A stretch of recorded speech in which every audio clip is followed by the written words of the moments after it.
బాగా అర్థం చేసుకున్నారు.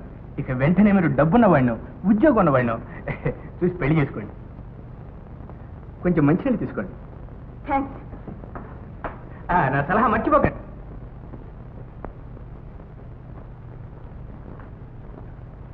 మీకు పెళ్ళయిందా? కాలేదు. అయితే నేను చేసుకుంటారా?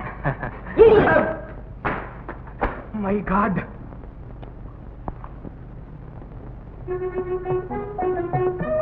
Good morning. Good morning. Mary. ఇంట్లో లేదు నాయన, ట్యూషన్కి వెళ్ళి కూర్చో వస్తుంది. డేవిడ్ కాస్త కాఫీ తీసుకురా. థ్యాంక్స్. చూడండి, మీతో ఒక సంగతి చెప్పాలంటే నాకు చాలా షైగా ఉంది, అంటే సిగ్గుగా ఉంది. అవునాయన, మాకు సిగ్గుగానే ఉంది. 6 మాసాలు అయింది నీ దగ్గర డబ్బు తీసుకొని, తీర్చలేకుండా ఉన్నాం. అదే దానికోసం కాదనుకోండి. కాదంటే ఎట్లా నాయన? అప్పున వాళ్ళు మాకు తెలియదు. ఇన్నాళ్ళు ఎలాగో